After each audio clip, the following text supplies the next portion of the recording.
So when such mantras are sung, they are sung soulfully, they are sung heartfully, they are sung mindfully, they are sung sarva bhavena. And you will find that it's not easy, because it's easy to wish something for your own self when you're badly in need. But it's not so easy to put that same intensity when it's not for you but for the whole universe without boundaries. Om Sarve Bhavantu Sukhinah. May all become happy. Sarve Santu Niramayah. May all be healthy. Sarve Bhadrani Pashyantu. May all see prosperity. Now the seeing is experiencing. It's actually seeing something that is actually already there. Ma kaschit dukkha bhag bhaved. May all be free from suffering. Very beautiful sentiments, unbounded, applicable to all sentient beings. Om Shanti, Shanti, Shanti. So, we need to complete the chapter 9 on Yajna, and today we'll look up chapter 10 on the Gunas. So let's look up page 118 in this book. Deeper significance of sacrifice, interbeing. But I want to get some feedback from you. See, Yajna is a fantastic and original concept of the Gita. Why should we sacrifice? Why should we offer? And the reason given is that's how the universe was made. So there's this beautiful concept of interbeing. What do you think interbeing is? No idea? Everything is interrelated. How? You are separate, I am separate, she is separate. How are we related? Manifestation of the divine. Okay. So all are manifestation of the divine, he says. How?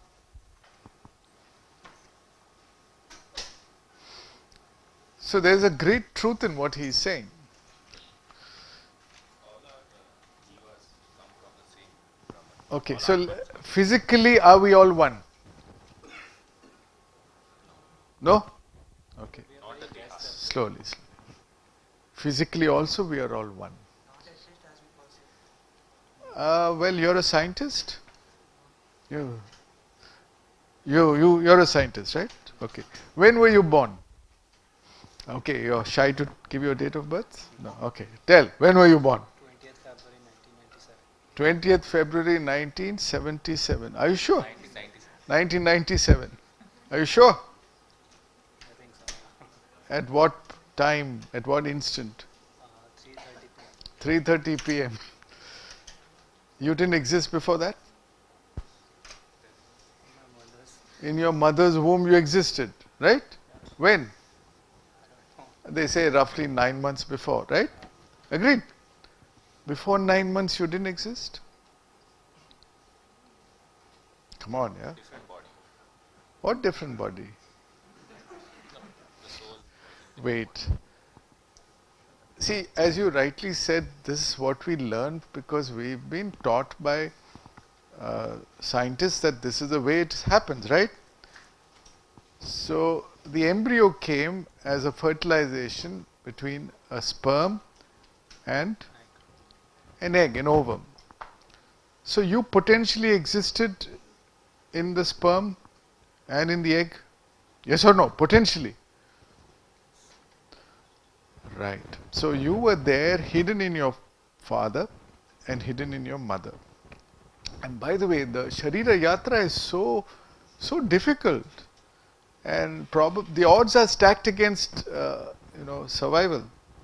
That's why nature produces millions of sperms in the hope that at least one of them will fertilize, right? So they're all racing, some are going left, right, some are going back, some are not moving at all. And lo and behold, one gets fertilized. And even after that, there's no guarantee of success because, it has to be lodged correctly in the womb and it has to be nurtured. Then it has to come out undamaged, undeformed. And then it has to become what you have become. And there's a long journey to go and there's a lot of strife. Physically itself, there's a lot of challenge and strife. But psychologically, mentally, spiritually, the Kurukshetra is tough. In spite of it, you've come so far, you've got through JEE and you made it here. There were so many sperms trying to get into JEE, you beat them all. Right, so you were potentially there in your father and your mother. But before your father, were you there? Of course, because your father himself is a product of some other sperm and some other ovum, just like your mother. So if you trace yourself back historically, we believe in time and space and matter. We are hardcore scientists. You will find that you will have to trace your history all the way back to the Big Bang. Yes or no? 13.7 billion years ago. Right? And from that singularity, from that explosion, everything emerged. And here you and I and this bag and this chair, all separate entities have emerged. But we all came from the same source physically. Yes or no? Those are just the ingredients of us. They are not us. Even this us is just a mixture of many ingredients, we'll find out. 3 ingredients basically. Tamas, Rajas and Sattva. Right? You think you're not a sum of ingredients right now? So what are you saying? So it's a fact that we all emerge from the same source, and so that connectivity is still inherently there, though we can't feel it. Agreed? We cannot point out at onion and say it's potentially a curry, right? Why not? You can. You can say that. I mean, it has the potentiality to be consumed in South India as sambar, or it could be consumed raw, or it could be thrown away. It has many potentialities, just like you have. You are the onion. Which is the curry that's going to shape up after 5 years, 10 years? Who offers a higher pay package? We don't know. You understand? But there is a law of probability operating, and one of those possibilities becomes a reality. Yes or no? So physically also we are one, and if physically we are one, it's not hard to believe that vitally, mentally, spiritually also we are one. So it's a great truth. This course and this book is about spirituality at work. There's a big difference between doing work out of a sense of connectedness and doing work feeling disconnected. Huge difference. There's a big difference between doing work as an offering and doing work in a lackadaisical way, you don't care. There's a big difference between doing work from a state of ananda. You're already fulfilled. And actually through the work you're going to spread that delight.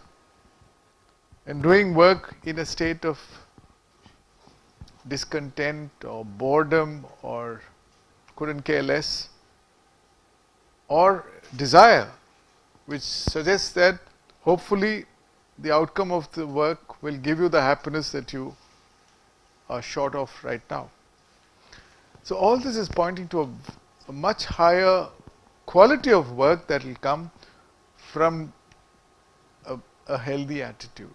And that attitude is one of consecration. Consecration calls for a feeling of reverence, sacredness and devotion. This is something that primitive man had in plenty, although this may have been motivated primarily by fear of the nature spirits, right? Basically that's how we say fear of God. That's what most religions start with at the beginning. However, with the advent of science and technology and our increasing ability of controlling and harnessing nature's powers, we have lost this in our ego-centered arrogance. We therefore need to understand the deeper meaning of sacrifice, which in the Gita is described as the very basis of functioning of all creation. Such sacrifice is but another word for interchange, a mutual offering of various beings in nature. By some law of mutual dependence, each being benefits and gets fostered by offerings from others, while also fostering others through self-offerings. And the ideal basis for this interrelationship is love, not fear. You can underline that. It's a huge difference.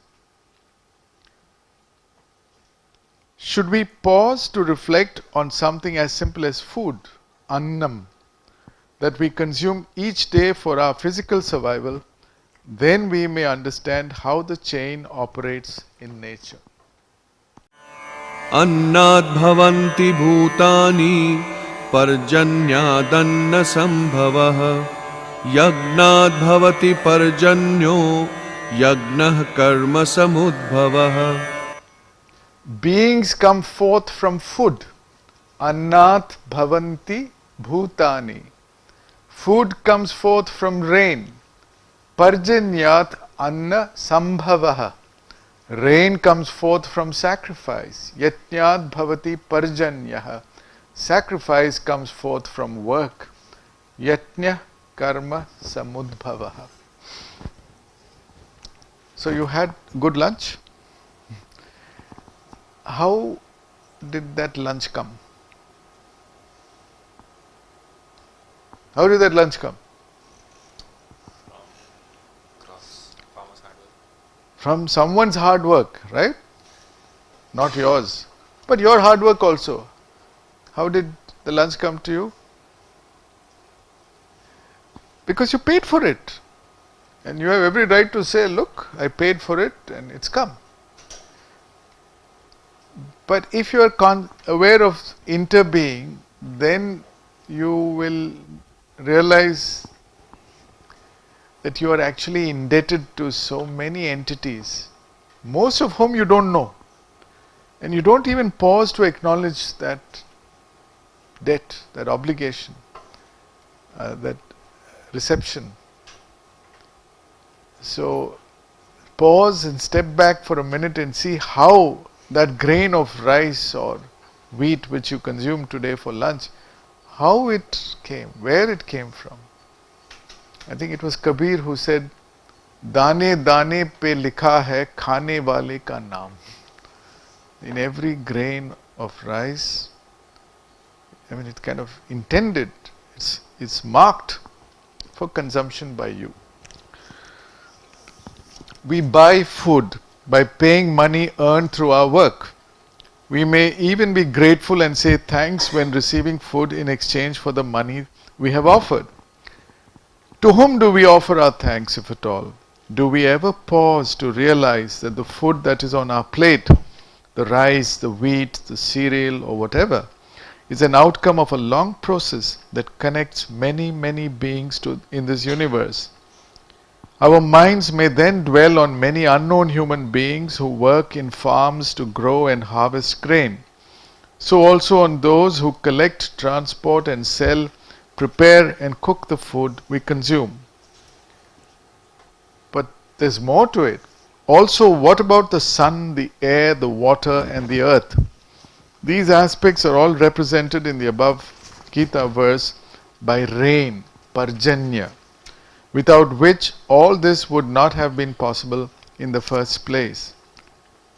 Do we ever pause to thank these natural elements? We usually take all these things for granted, never pausing to even acknowledge our interbeing. All that must change now that you are reading these verses. Acknowledge the offerings of all.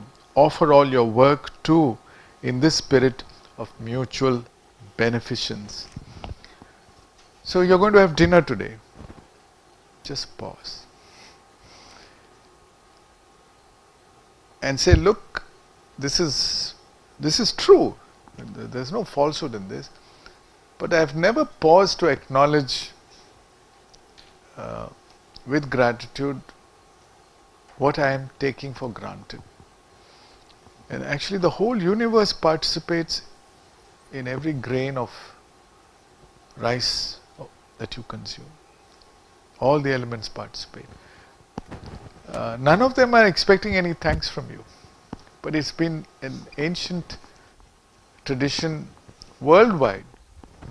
The Christians say it's offering grace. But you don't have to make it formal and stand up and quietly, without anybody knowing, acknowledge, especially what you consume.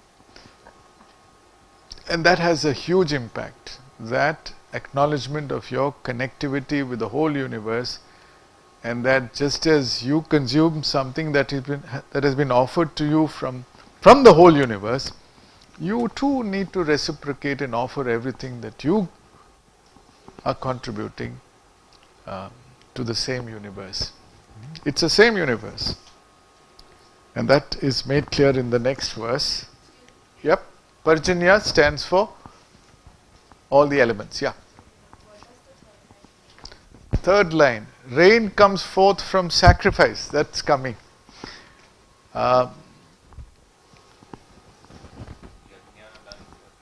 See,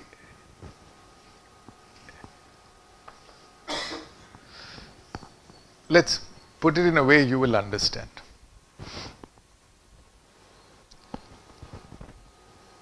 In your family or in a big household, everybody works, right? At different levels. And especially if it's a happy family, a household where people at different levels joyfully contribute, they will go out of their way to do anything for you, right? The children need help, they'll do that. But let's say they are unhappy with the way you have ill-treated them. They won't give you rain. Let's say you have done harm to them. They won't give you what you need. You can't assume that you will get it. So you have to view this in that metaphorical perspective. Everything comes out of goodwill. Even the rains come because of the goodness in people. In fact, that's an old notion that if you didn't have enough good people around, you won't get enough rain. And the yajnas were to specifically do that. So you have to use it, look at it a little metaphorically and say that everything comes because of some good feeling, some goodness that's operating. I had a friend here who's an LIC agent who's seen so many people. He said, I know two kinds of people who exit from IIT. There are some whom even people, non-teaching staff, the security, the people at all levels, they see you, they greet you with a smile because it's spontaneous. And usually in Tamil Nadu, it's common to kind of place the palm of your hand in your heart because it's a heartfelt greeting. And it's not a greeting that lasts only because you're in IIT and you're the boss or superior. It's genuine. That's how you should understand this. And yet there are many others who've kind of never looked at you, who've kind of been bossy with you. And the greeting done even when they were active is, kind of army salute. But after you retire, everything goes. There's no fear. There's no greeting. And there's no caring. So do you understand what this is pointing at? This is pointing at goodwill.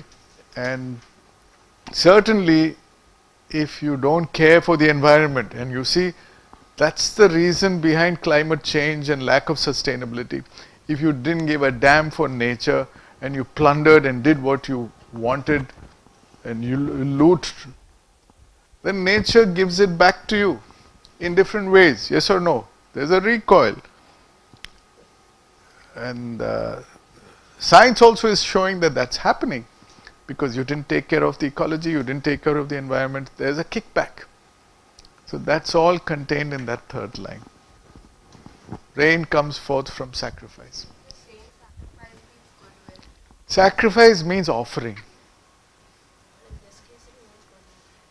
It means everything. You see, you can offer out of fear, that also is received, but you can offer out of grace, out of abundance, out of positivity, and it will reflect on your face. So, as you offer, so it will be reciprocated. It's coming, the verses to follow. Right, so the next verse is a brilliant one. Talks of Brahman, the ultimate source of all work, all sacrifice. That's what keeps us as one and maintains us and sustains us. Karma brahmodbhavam vidhi brahmakshara samudbhavam tasmat sarvagatam brahma nityam yagne pratishtitam. Also intuitively,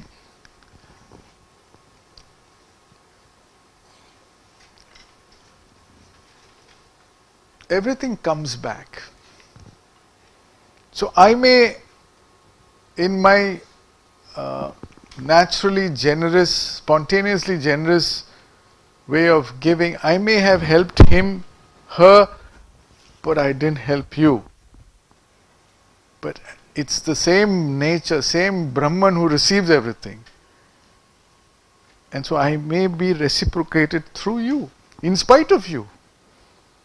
That's what we're talking about. The interchange is, it's too vast and it's very difficult to talk about one-to-one reciprocal returns. I must tell you about on the bus when we traveled to Pondicherry, we had a lot of discussions. So I was narrating the story to one of you. We had a student in our structures lab many years ago who was a little mischievous. And he used to do little forbidden things on the computer, and some of his friends didn't like it. He was warned a few times, and once I think some machines conked out, some passwords were stolen or whatever. So I was head of lab. I promptly put up a committee to inquire, and they held him guilty, and he was banned from entering that lab for a year.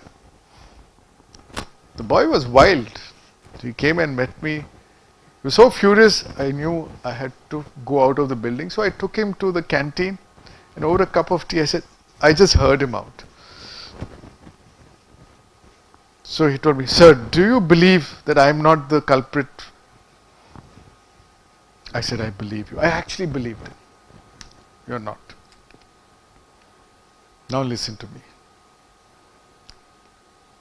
We are friends now, so we should tell each other the truth. You committed crime A. Let's not talk about it. But you didn't get punished, right? He said, yes sir, I know that. Crime B also you committed. You didn't get punished. Crime C also you committed. You got away with it. Everybody suspected, but nobody made an issue. Crime D you did not commit. I agree, but you got punished. Everything is fair, yeah? That's how nature operates, yeah. Sorry, the person? The person who committed the crime didn't get punished. How do you know he is not punished? You don't know. No, wait a minute. This whole process of interbeing says that everything comes back, but not exactly in the way you want it to happen. It will come back in its own way. You can't get away with it. As you sow, so you shall reap is a broad statement. It's not saying that it should be done as per your expectations. It will come back in some other way. It may come back much later. So you can't put rules here. Well, it's a belief, it's a faith.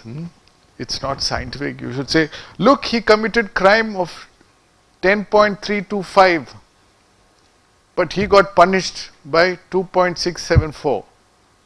Well, the rest is going to come with interest later, don't worry.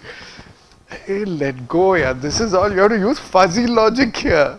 It's kind of more or less, it's more qualitative. But you're right, you needn't believe this. This is, the interbeing says it's all connected. Actually, you're not harming anybody else but yourself because you're part of the same Brahman. Work comes into being from Brahman. Karma Brahma Udbhavam Vidhi. Brahman emerges from the immutable Akshara. Brahma Akshara Samudbhavam. Thus the all-pervading spirit Akshara Brahman, Tasmat Sarvagatam Brahma, is ever present in every offering of sacrifice. Nityam Yatne Pratishthitam. It's a very profound verse. There are words used here, Brahman. There's another word used here, Akshara. And the opposite of it, Kshara, is also going to come later. So we'll put it on hold for the time being, except to note that this whole universe was potentially there before the Big Bang. Apparently in that void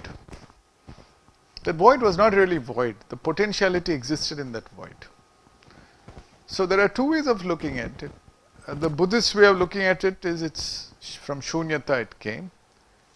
But the Vedantic way of looking at it was, you can't say it's Shunyam, because there's something there. That's pure existent consciousness. From that, this potentiality was there. It'll emerge and it'll go back there. So it's a way of looking at it, but Akshara points to that mystic, apparently empty space in which all possibilities potentially exist, waiting to unfold. And that is ever present. That space which was there before the Big Bang is actually there right now, hidden, quietly, and all encompassing, in which everything is unfolding.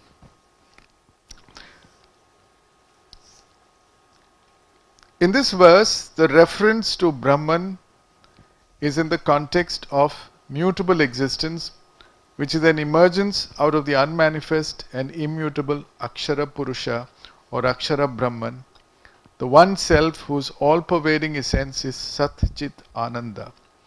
This is not difficult to understand in modern scientific parlance if we consider that the entire universe, including time and space, is believed to have emerged and expanded from the so-called Big Bang some 13.7 billion years ago. Whereas science cannot admit to the presence of anything prior to this momentous event, simply because there was nothing measurable, ancient Indian wisdom asserts the presence of Akshara Brahman or Nirguna Brahman even prior to all manifestation. It was not only present then, but continues to be ever present and all-pervading, immanent in and transcending all time and space. It is that source of everything that is ever present in all work, in all sacrifice. So Brahmakshara. So what is Brahman? Brahman is derived from the Sanskrit root brh, which means to expand or to grow. In the early Vedic context, Brahman referred to the spiritual power that enabled the manifestation and growth of the universe, the power that makes sacrifice, yajna, effective. This concept was developed later in the Upanishads to have a profound and all-encompassing meaning. Sri Aurobindo says this: Brahman is the absolute, eternal and infinite self-existence, self-awareness, self-delight of being, Sat Chit Ananda, that secretly supports and pervades the universe even while it is also beyond it. The Brahman alone is, and because of it all are, for all are the Brahman. This absolute and omnipresent reality is the reality of everything that we see in self and nature. So two technical terms have been used here, Akshara. Akshara stands for something that is immutable, imperishable, static, unmanifest, you can say. Okay? The Sat, which is not yet manifested. It is nirguna. Guna means quality. It is devoid of any quality. Because qualities have not yet emerged. They may be potentially there, but everything is potentially possible, but nothing has emerged. Kshara is the opposite. It's perishable, it's mutable, it is asat, it is dynamic, it's constantly in a state of flux, and it is manifest. The world is kshara, and it is saguna. It has got qualities. Is it clear? So, Brahman you can refer to as Nirguna Brahman, and you can also refer to as Saguna Brahman, or you can just say Brahman, which includes everything. Likewise, even Purusha, soul, can be referred to as Akshara Purusha or Kshara Purusha. Now the word Akshara has another meaning in Sanskrit. Do you know what it is? Alphabet. So how do you link that? Well, the one syllable which is supposed to be all-encompassing is the Omkara in the Indian tradition. And that one letter is said to be Akshara, because it really contains everything. Now, it's interesting.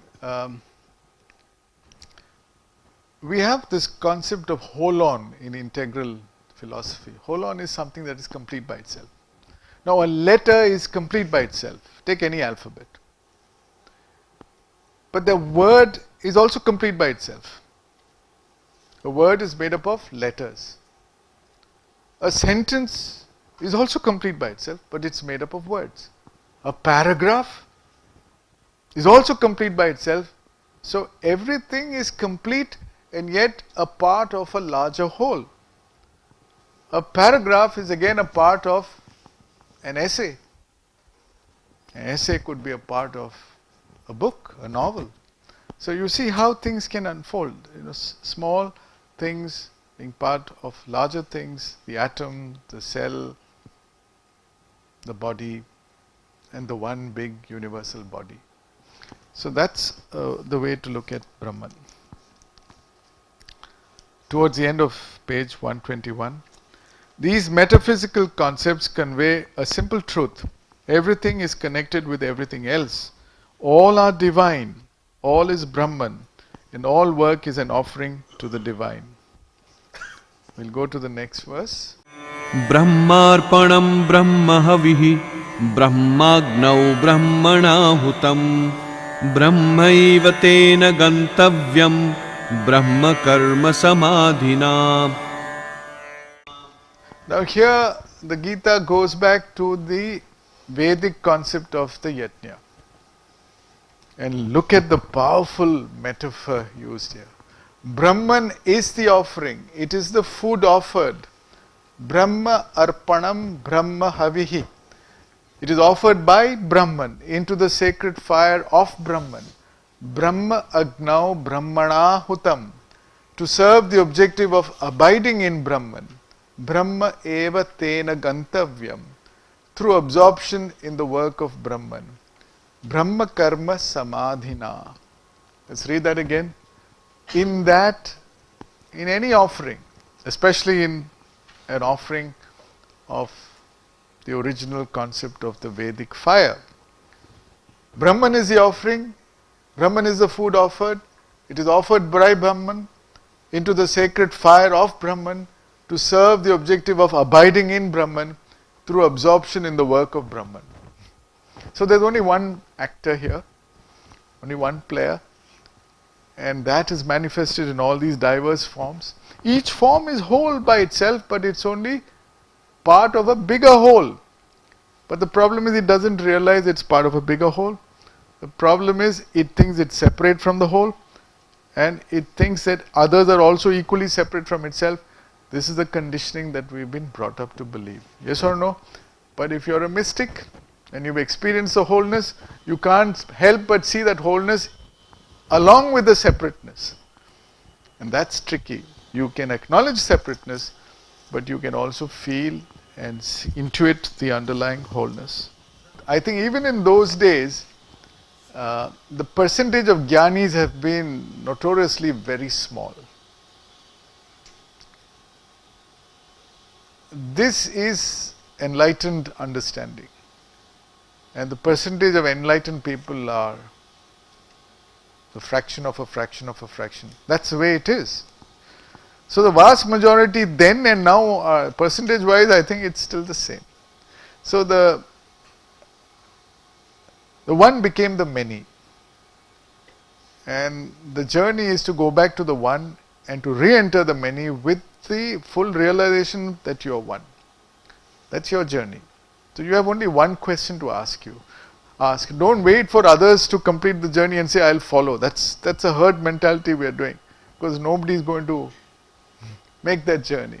We are all unconsciously moving on the path of prayers. You know that. So we correct ourselves. I don't want to live a stupid life. I want to live a true life. I want to live an authentic life.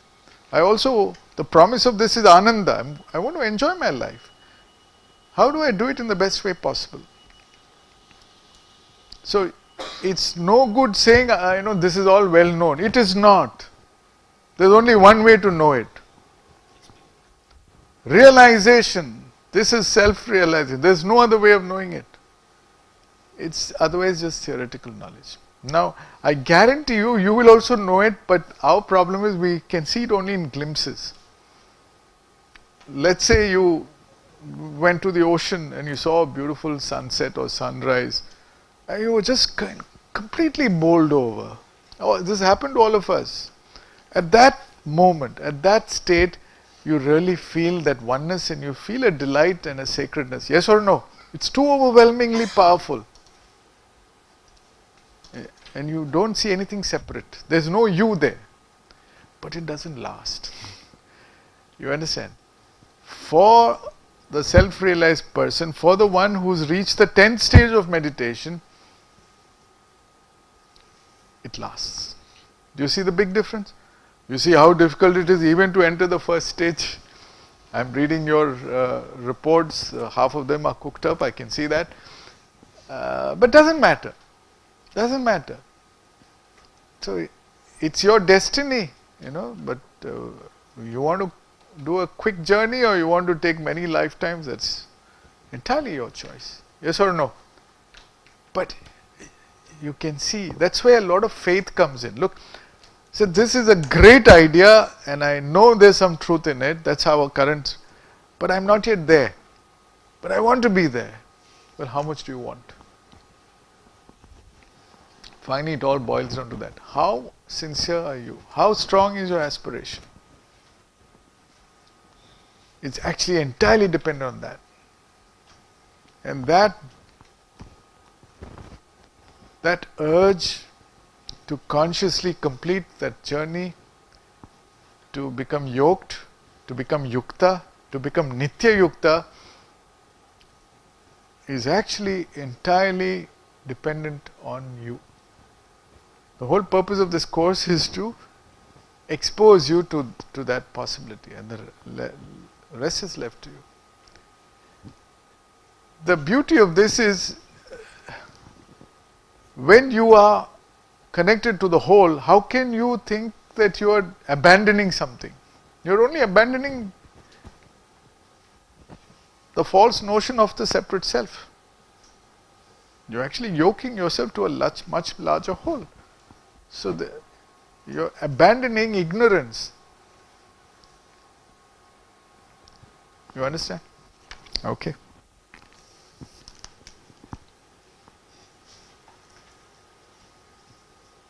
The metaphor adopted here is the traditional ritual of sacrifice in which the food offering or oblation offered into the sacred fire by individuals in a spirit of worshipful consecration for a noble objective are all the one divine Brahman.